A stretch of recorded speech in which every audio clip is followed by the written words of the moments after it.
Chris Guthrie here again, and in this video I'll be covering how to scale your Amazon business from one product to many. Now at the time of this recording, admittedly I am only selling one product, but I do have a specific strategy that I'm going to be executing on that I'll be willing to share with you in this module.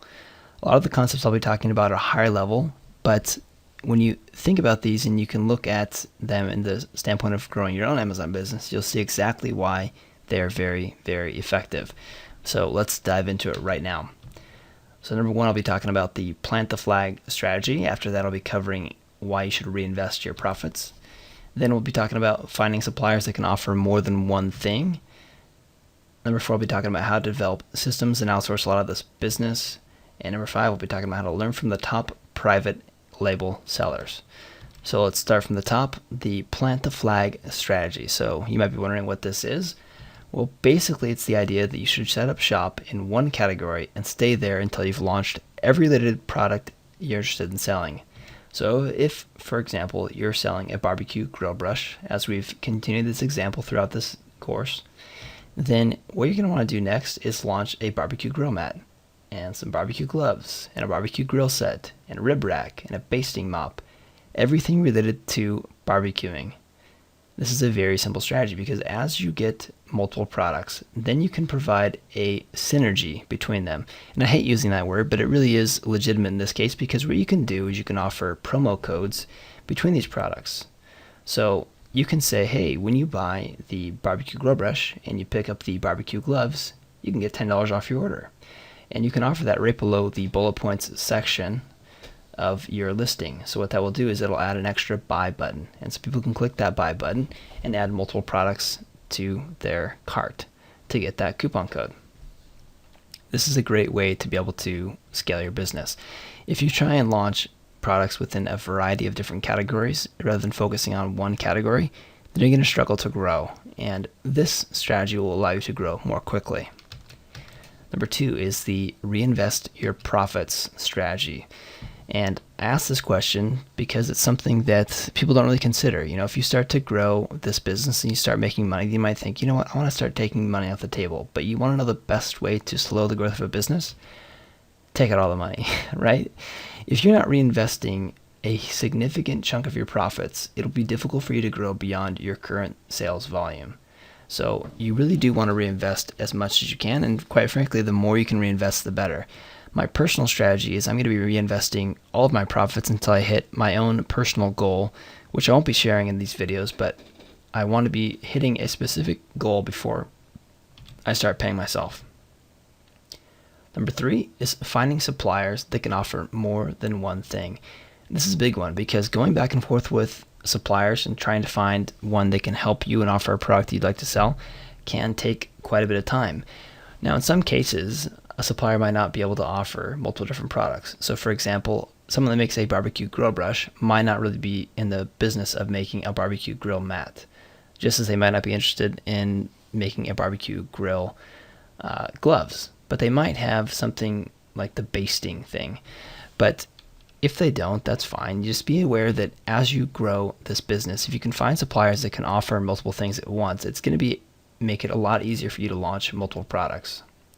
So if you can find a supplier that also can sell the product number two that you'd like to sell and the product number three, that makes your product roadmap and what you want to do much easier.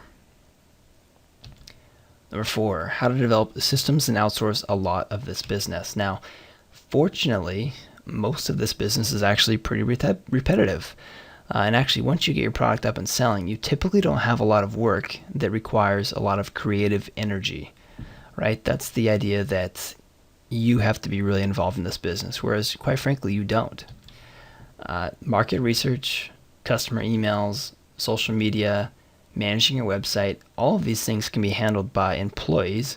And what I would suggest initially is to record yourself managing the various aspects of your business and show step-by-step videos that then your VA can use to follow.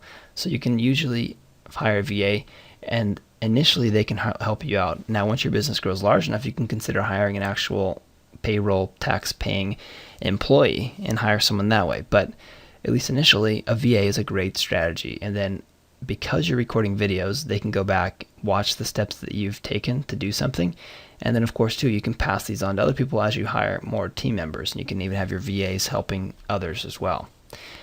The single best thing I did for my business was hiring an employee, a real full-time employee, earlier in 2014, and it was the best thing that ever happened, basically, because, quite frankly, I got into the point where I was growing my business every single year, year after year, making great money, but I was always bottlenecked by my own time. I would have all these different ideas and projects that I'd like to pursue, but I wouldn't have enough time to pursue them. And so I wouldn't really be able to spend enough time on the things that were going, let alone pursue new projects. And so hiring someone really did help me out. So as you grow this business, you're going to want to consider hiring people to help. Number 5, learn from the top private label sellers. So this is an easy one. As I've talked about these products and talked about the listings and talked about finding a product to sell, you should know by now what an optimized listing looks like. You can see it very easily by looking at their longer titles, the bullet points that are better than normal, the descriptions that are better than normal. They have great images typically. And so what you want to do is every time you find one of these when you're on Amazon, is you want to look at these sellers to see what they are selling. Now, sometimes you're going to find a seller that will have dozens to hundreds of items. That's what I've found in my case when I've been looking at various suppliers. And I am interested whenever I look at these suppliers to see what they started their business, what they started with, when they started, and then also how large their team is now. And quite frankly, I've seen some pretty massive companies that started in very short periods of time, and they're doing exceptionally well. So what you can do is really look at elements to reverse engineer how they've been successful. So, for example, how many categories are they selling in? Where do they get the reviews? You can do that, and you can figure that out using our Amazon Review Finder tool, by the way. And then, are they driving outside traffic? So if they are, what channels are they using? Because you want to be able to determine, how much of the success is attributed to just being on Amazon.com, of which a lot of it can be because the platform is so massive, or are they doing a lot of paid advertising or some other types of interesting traffic driving strategies? So keep that in mind. Ultimately, as we kind of wrap this up, it's really not a question of if this business model is legit, but really a question of whether or not you want to actually attack it. It breaks my heart when people watch these videos, and I appreciate that you've watched it now, hopefully to every single video, and you're here now to the end of the 6th video, and people don't really pursue anything, right?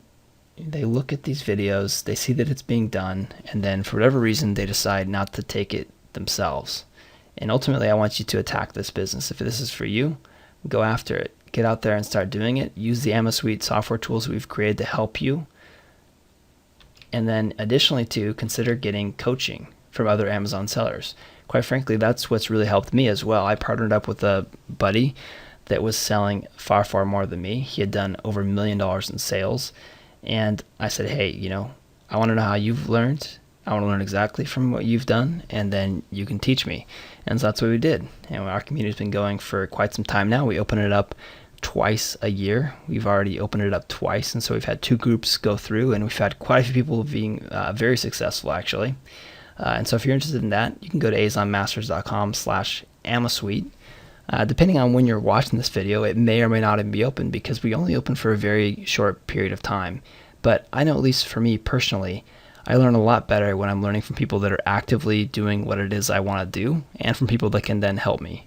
That's how I was able to grow this business, and that's why I recommend if you wanted to get coaching, then you can get it from myself and also the other Amazon sellers that I've partnered with in our group. Now, if you don't get it from me, that's fine too. You can go ahead and get it from someone else. I'm partial to myself, I suppose.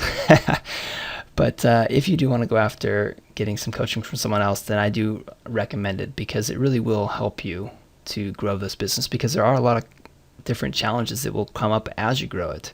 It is easy, in the sense that the steps are very specific and you can go through them and you can follow the course that I've created for you and you can start going and get after it. But things will come up, and if you don't have someone you can ask that's been there, it's more challenging. So keep that in mind. Head on over to azonmasters.com/AmaSuite. It's a special page for AmaSuite people only to check it out. And I want to recap this here, though, just scaling the business strategy. This is a shorter module than the others because it's more high level. It's more mindset, more about overall strategies, whereas the others are very specific in terms of what you can do using our tools to get there. But again, the plant the flag strategy, this is really specific. Once you've launched a product in one category, stay there. Stay there until you're at a specific level before you consider jumping out to something else. My plan is to get to a very specific level. I'm not going to share what I'm trying to target, but once I hit that level, then I'll consider launching a separate Amazon company in a different category. Now, if you do that, by the way, you do have to get Amazon approval to have 2 separate Seller Central accounts. So that's something you want to keep in mind. But this is my strategy, and that's what I'm going to be taking after. Number 2 is reinvesting your profits. This is really, really important. I frankly took too much money off the table when I was growing my businesses earlier, and I should have hired people earlier, and I should have been reinvesting more in my business, and I didn't. And I could have been larger with the businesses that I've been growing than I am right now.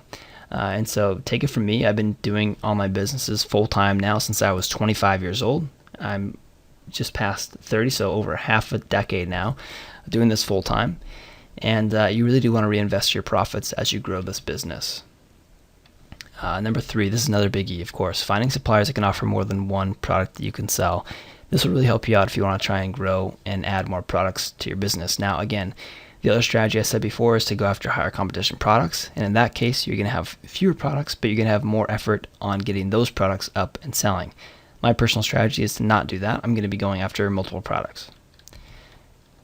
Number 4, developing systems to outsource a lot of this business. Again, a lot of this is very repetitive, and that's great because that means you can develop systems, record videos, and have other people help you build it. So do that. And number 5, learn from the top Amazon private label sellers. You can go ahead and check them out by going and looking in your category, and eventually you're going to find some of these sellers, and you're going to see when you look at the products that they're selling that they are selling a lot of them. And you're going to want to reverse engineer what they're doing. Use Amazon Review Finder, look at their websites, do some analysis to figure out what they've done, and reverse engineer their success so you can figure out what your path to your goal will be. And then number 6, again, AmazonMasters.com/AmaSuite if you want to get help in a group coaching setting. We have a lot of fun, and we like to meet up in person every now and then. And we do consistent webinars where we have Q&A time and people ask questions, and it's a lot of fun. So head on over there to AmazonMasters.com/AmaSuite to check that out. And I really appreciate you watching all of these videos. This is very much designed as a crash course into selling on Amazon because, in fact, there is a lot to learn about this business. But when you see all the tools combined, AmaSuite tools, you can see how they can really help you with this business strategy. So hope you appreciate the software that we've created and that you enjoyed this course. One thing I'll mention again too is my blog, entrepreneurboost.com. You can reach out to me there individually. The contact page goes directly to me, whereas if you contact support, it's going to be a support desk because we have people that are helping with questions that you might have about the software that we've built. So head on over there to check that out, and you can also reach out to me on Twitter @ChrisGuthrie. I appreciate that you've listened this far and watched all these videos. Have a great day.